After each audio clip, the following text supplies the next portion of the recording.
garrafa na frente. A diabetes cerebral. Diabetes cerebral, né? Eu tenho inclinação para isso. Minha mãe tem Alzheimer. Ela come muito açúcar. Ela come tudo. Hoje é dia de buscar, mano. Ah, mas você já tá, mano? Vamos comer açúcar de colher, mano. Não, pô. Com leite moça. Tem que diminuir. Nossa, acredito.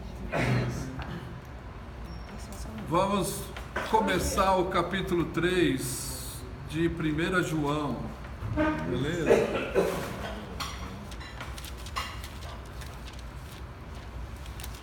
Primeira João, capítulo 3. O que nós aprendemos no capítulo 2 das nossas devocionais? Nós aprendemos, eu sei que você já esqueceu metade, né?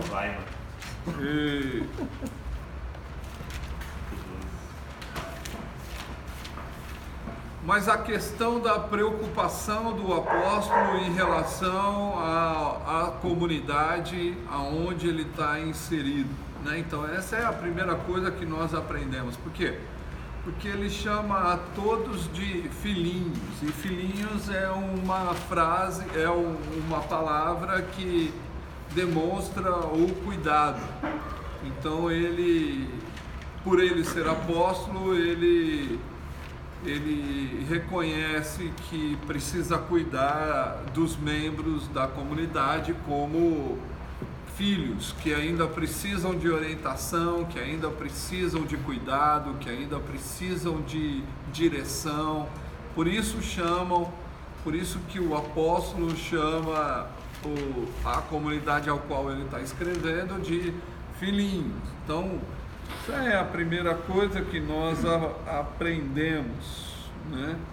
Nós aprendemos também sobre propiciação. Olha só que palavrão que nós aprendemos, né?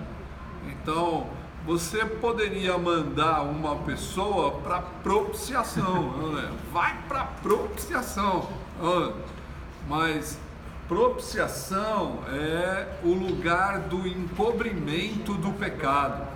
Então, o local aonde os sacerdotes ou o sumo sacerdote fazia o sacrifício. É a tábua da propiciação, né? É onde os judeus, o sacerdote entrava no Santo dos Santos e ali matava o cordeiro, e era uma placa de ouro aonde a ira de Deus era aplacada devido ao sangue. Então, o sangue do cordeiro fazia com que a ira de Deus parasse. Então, é a mesma forma de dizer que Jesus, ele é a nossa propiciação, ou seja, o pecado, ele não pode ser retirado, assim como nós falamos da desculpa. Quando a gente fala desculpe, porque você está tirando a culpa. Porque toda palavra que começa com des é que você está tirando algo. Então, desculpe é tirar a culpa. Então, uma outra pessoa não pode tirar a sua culpa, mas Jesus, ele pode encobrir a sua culpa. Então, dessa forma, por isso que o pecado é desse jeito, né? Falamos também de guardar o mandamento, não é guardar na gaveta, não é esquecer, é cuidar, é manter, né? Essa palavra guardar tem vários significados, mas o significado correto é manter, né? Então isso nós também aprendemos a manter, né? A palavra. Falamos sobre ser mentiroso, né? Então, conversamos sobre a mentira. A mentira tem uma ideia de dizer que Deus, ele não existe. Então, isso nós também conversamos, né? E uma das coisas que quem guarda o mandamento, o amor será aperfeiçoado. Então nós vamos ser moldados através de obedecer o mandamento. É aquilo que Jesus diz: quem me ama, me obedece. Então é algo que o amor faz nós sermos pessoas obedientes. Então é algo que nós precisamos entender. Mas por que nós nos tornamos obedientes? Porque nós não queremos magoar a pessoa ao qual nos ama. Então Jesus, ele nos ama, e por ele nos amar nós não queremos magoá-lo, e por isso obedecemos. Então isso vai aperfeiçoando, né, o amor. E ele vai falar sobre as trevas. Também conversamos sobre as trevas. Quem ama Jesus não está nas trevas, está na luz. Então conversamos sobre essa situação. E aí ele vai falar sobre, é claro que a gente está numa cultura patriarcal, e ele vai usar a palavra paz, ele vai usar a palavra filhinhos. Quantas vezes você escutou no capítulo 2 sobre filhinhos, né? 2 vezes você ouviu sobre filhinhos. Então, e ele também dá dica aos pais, né? Que ele fala sobre os jovens. Então, outra coisa que nós aprendemos é sobre o desejo desordenado. Da onde vem essa parada? O que é o desejo desordenado? A concupiscência dos olhos, a concupiscência da carne, a soberba da vida. Aí tem um processo, né? Tem um processo aí, lembra disso? Você vai olhar, você vai desejar com a sua carne, e depois você vai se tornar Deus, porque você vai estar acima de todo mundo para adquirir o que você viu, o que você desejou. Então você se torna acima de todo mundo, você perde o sentimento, você quer estar sempre pronto para adquirir aquilo que você está desejando. Então você se torna o seu próprio Deus, e por isso essas coisas não vêm do Pai e vêm do mundo. Então isso nós aprendemos também, né?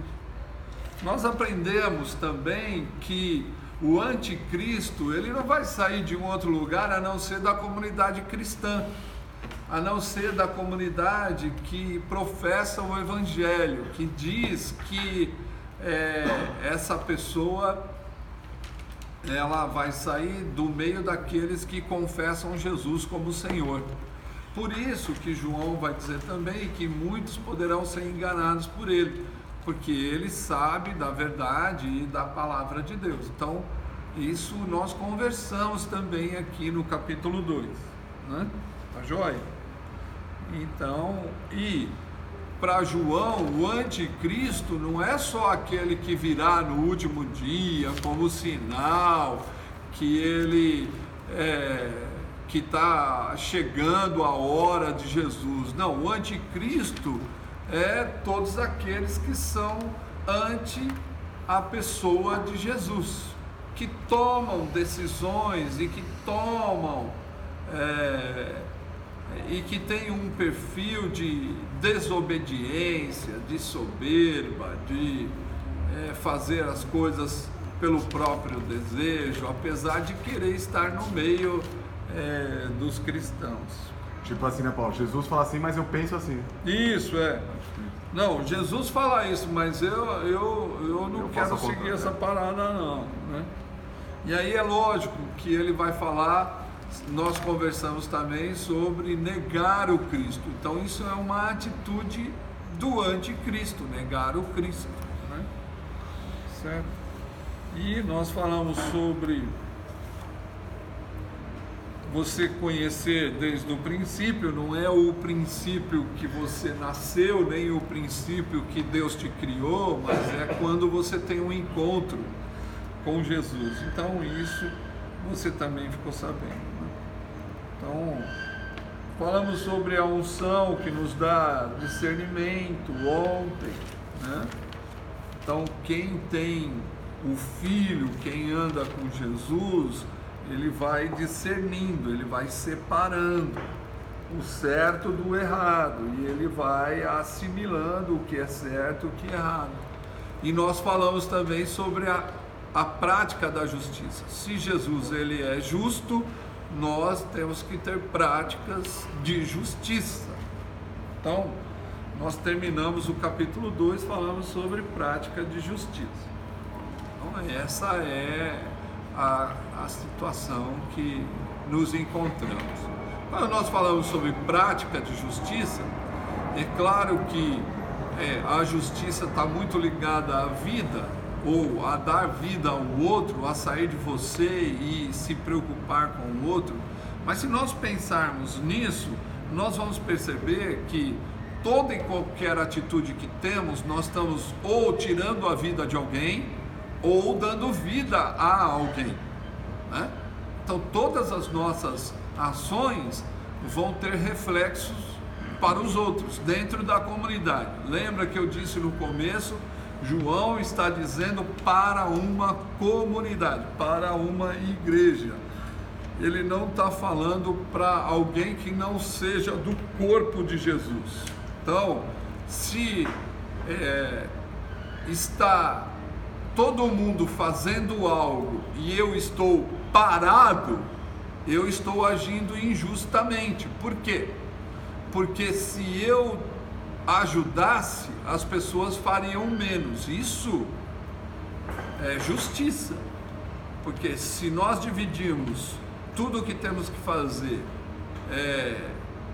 bem feito, nós vamos trabalhar menos, vamos ter mais vida e por isso todos nós podemos ter mais vida. Agora, se tem uma parte fazendo e uma parte parada, isso significa que aquele que está fazendo tem que fazer mais do que o outro. E tem gente que não entende isso. Tem gente que gosta de dar nó em pingo d'água. Eles estão fazendo, já está bom demais, então eu não preciso fazer. É sempre desse jeito. Nós somos assim. Nós somos desse jeito, né? Quanto menos fizermos, melhor, né? Porque os outros farão. Então isso é algo que tira a vida. Então eu tenho que ter prática de justiça, e a prática de justiça me leva a pensar na vida do outro. Se o outro está fazendo muito, eu tenho que dividir com ele, para ele fazer menos. Com isso ele vai viver mais. Então tem N exemplos que eu poderia dar a respeito da prática da justiça. Então é algo que a gente precisa entender na prática da justiça. Não é simplesmente falar, Jesus te ama, eu também te amo, né? Mas por detrás é um bandido, mentiroso, vagabundo. Isso não tem nada a ver com o Evangelho, meu. Não tem nada a ver com o Evangelho não. O Evangelho, ele vai dar a vida para que você tenha a vida. Então é algo que a gente precisa aprender. Nós aprendemos como? Aprendemos com aquele que faz. Com aquele que faz. E também aprendemos com aqueles que não fazem. É sempre desse jeito. O que você faz hoje é que você aprendeu há alguns anos atrás, ou na construção da sua própria vida. Então, se você aprendeu a ser malandro, a ser injusto, você vai trazer isso com você. Então, o meio vai fazer com que você se torne injusto. Mas também o meio pode fazer com que você se torne justo. Porque por isso que o discipulado é importante. Porque o discipulado vai fazer com que você se torne justo, faça a coisa direito.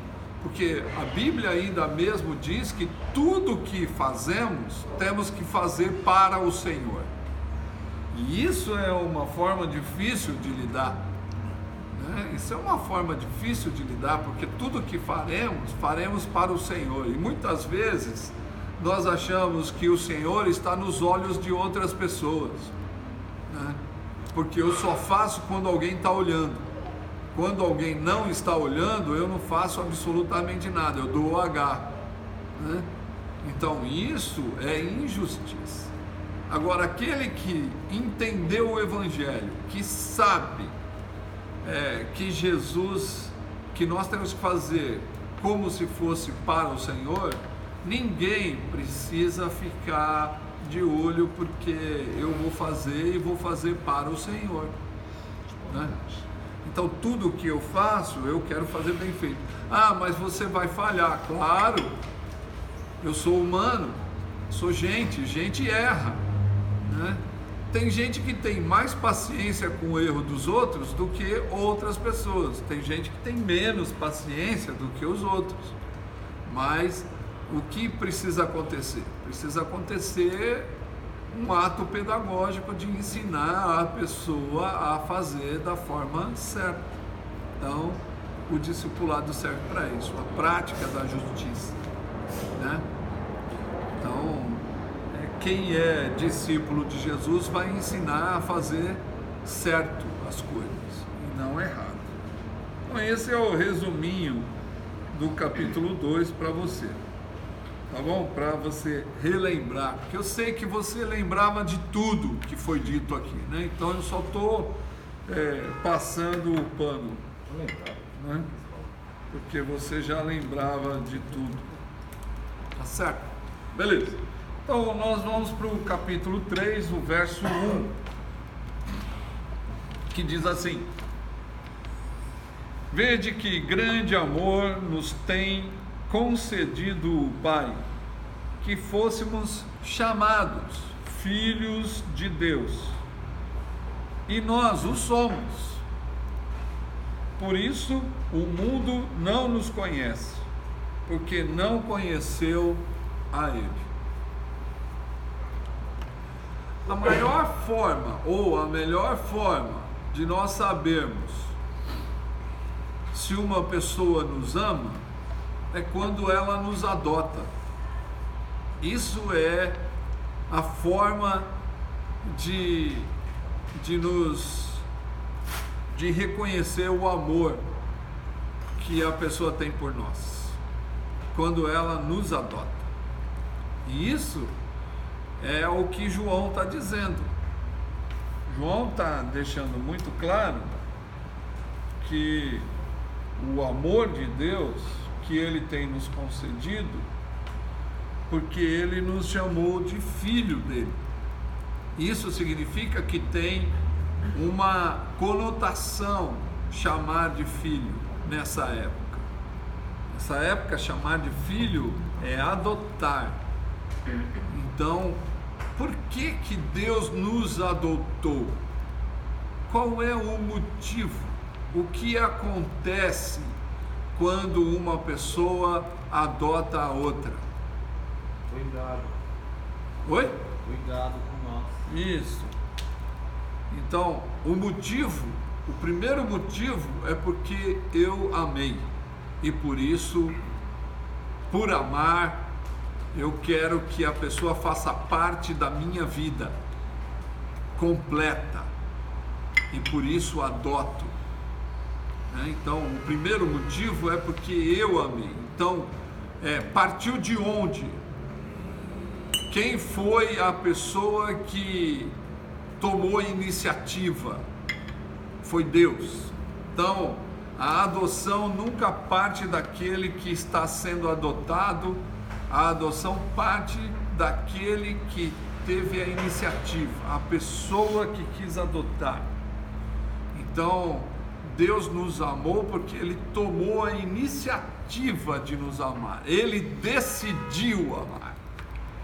Então Deus, Ele decidiu nos amar e por isso nos adotou.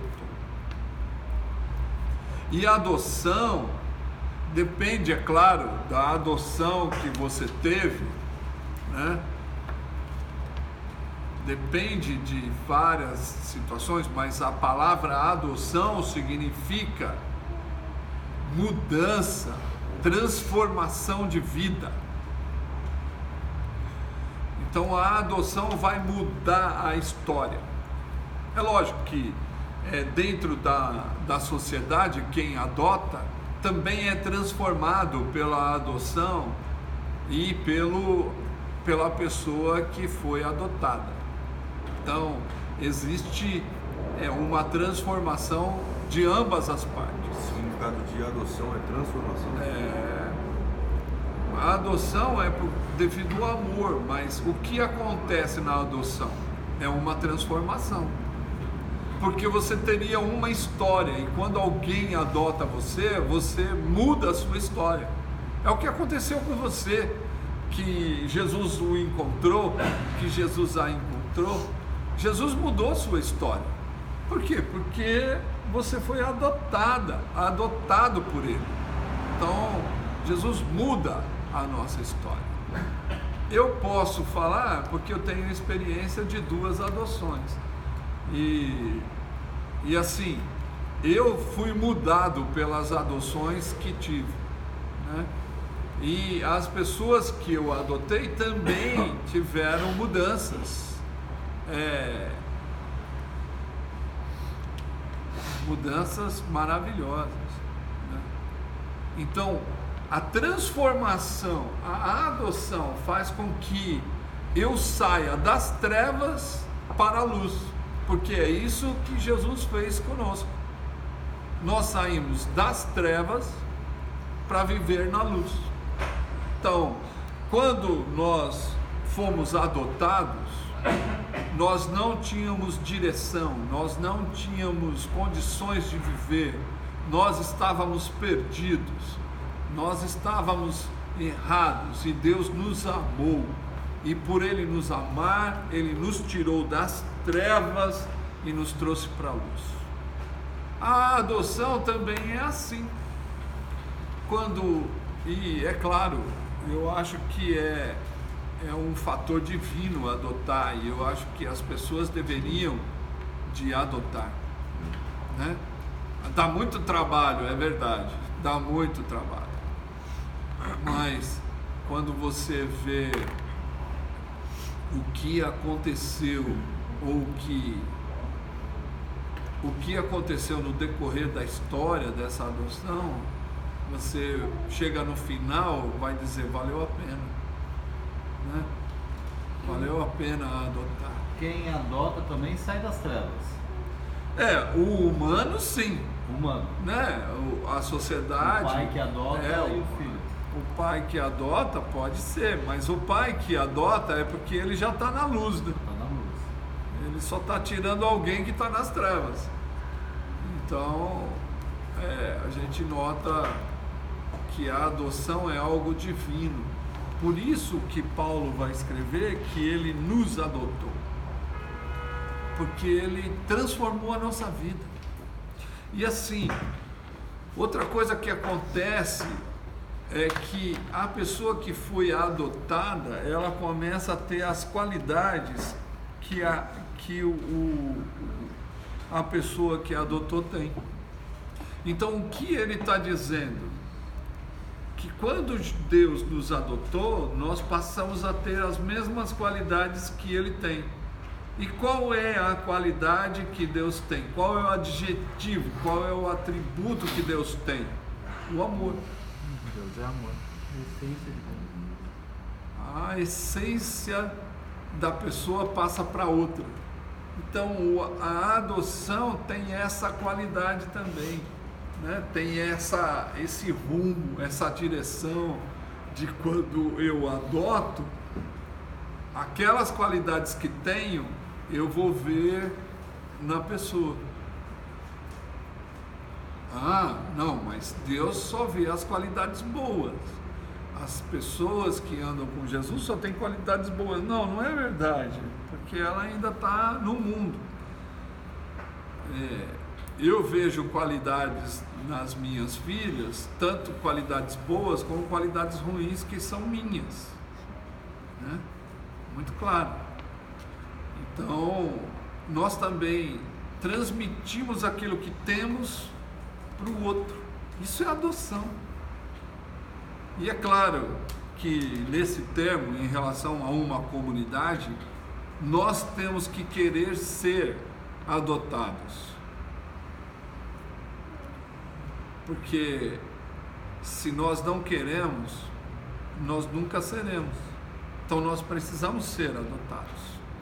E adoção significa também que existe alguém responsável por mim, alguém que se responsabiliza pela minha vida, alguém que vai dirigir a minha vida. Então eu descanso porque eu sei que tem alguém que cuida de mim.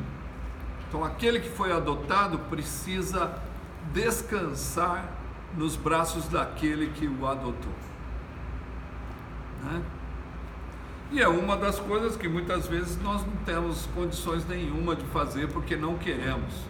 Queremos ter a nossa própria vida, queremos ter a liberdade, queremos ter as condições de fazer tudo o que nós queremos.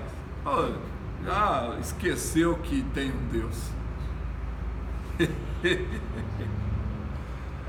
Então, mas é isso. Por isso que João vai dizer que nós os somos, filhos de Deus, né? Nós somos. É isso. Amanhã a gente pode falar mais, mas vede quão grande amor Deus teve para você, te chamou de filho, né? E chamar alguém de filho significa que é trazer toda a responsabilidade da sua vida para Ele. E Ele só pode fazer isso porque Ele te ama. Só pode fazer isso porque ama você, né? Então é assim. Por isso que é muito difícil, pelo menos para mim, abandonar esse Deus, deixar Jesus, porque quando eu olho o amor que Ele teve pela minha vida, quando eu olho para trás e vejo o quanto Deus me amou, eu não posso deixá-lo. Eu não posso abandonar o que Ele me salvou, né? Agora, você que ainda não tem a experiência, né, dessa situação, você vai achar que Deus de verdade nem existe. Agora, quando você tem a experiência que Deus cuidou de você, que Deus é o milagre, o próprio milagre, essa relação fica difícil de abandonar. É isso.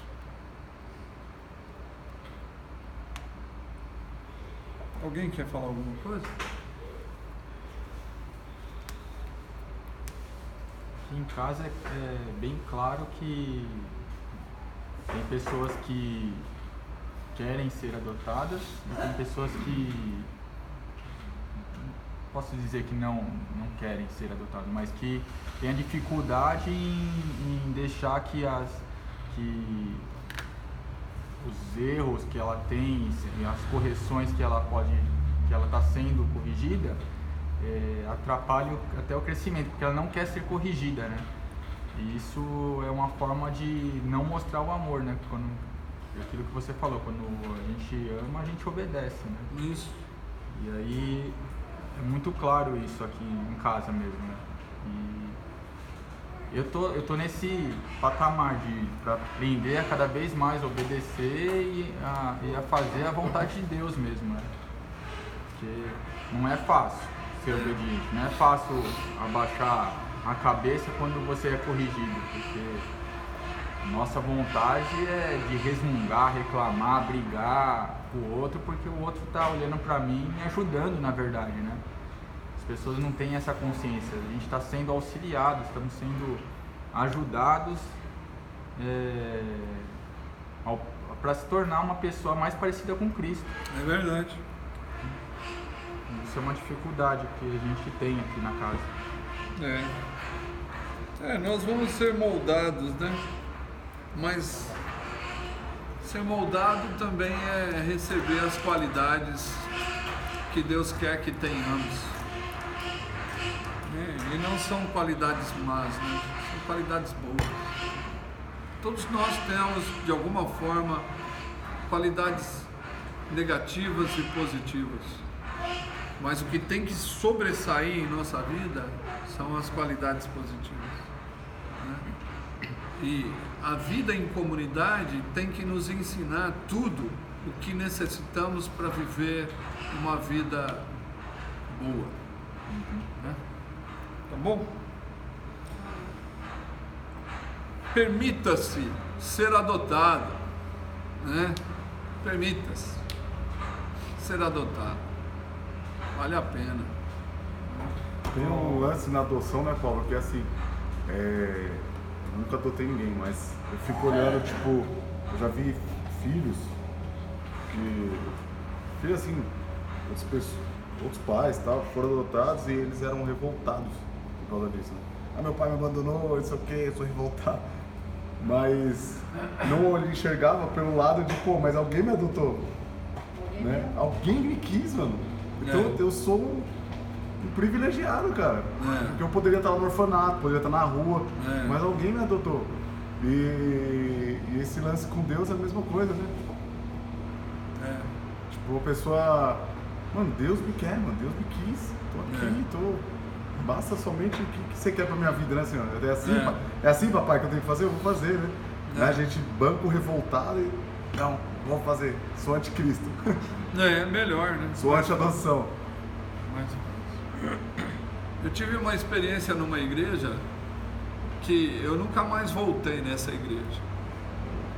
Porque eu falei sobre adoção e dei o exemplo das minhas filhas.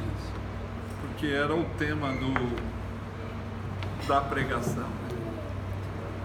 E aí um casal de médicos, eles vieram até a mim e dando risada. Falou assim, nós tentamos adotar, ficamos 6 meses com uma criança, nós não conseguimos nos adaptar, então nós devolvemos a criança e compramos um cachorro.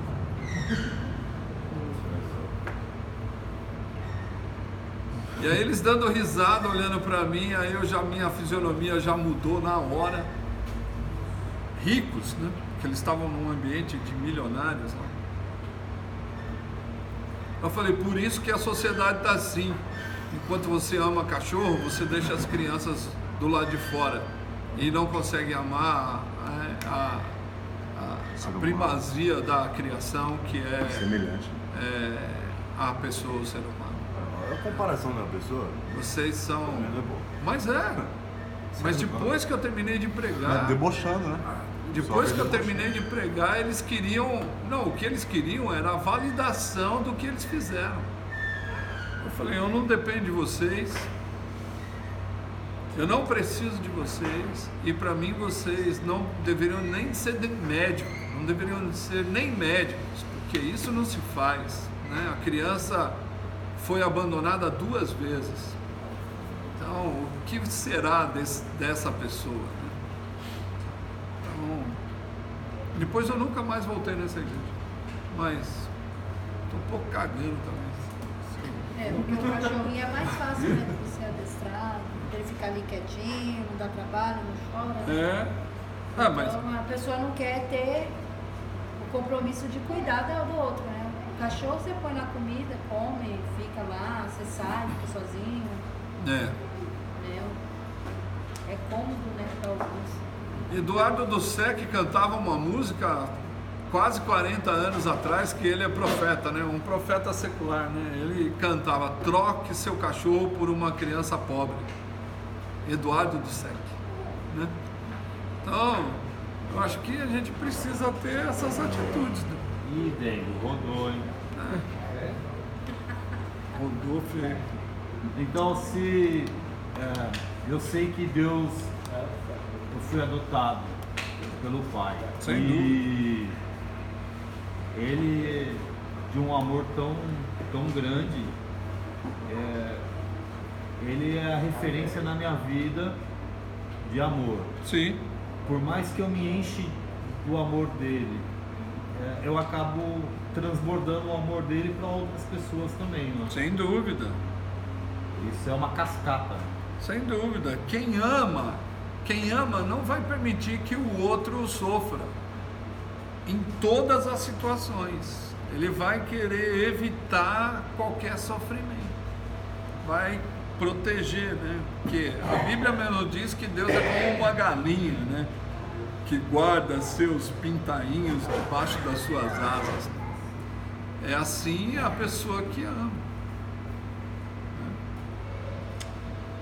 Mas é isso aí. Podemos orar, né?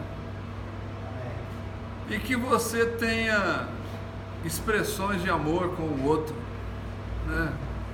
Não seja um peso, né? Não seja um peso. Não seja um filho revolto. Revolto. Tá bom? Vamos orar. Querido Deus, te agradecemos porque por mais que possamos pensar que nós não temos um objetivo nessa terra, por mais que possamos pensar que somos fruto do acaso, essa palavra nos enche de alegria e nos dá direção, porque o Senhor nos amou. Muito obrigado. E que esse dia que já começou seja para a sua glória e que possamos ser melhores a partir de hoje. No nome de Jesus. Amém. Amém.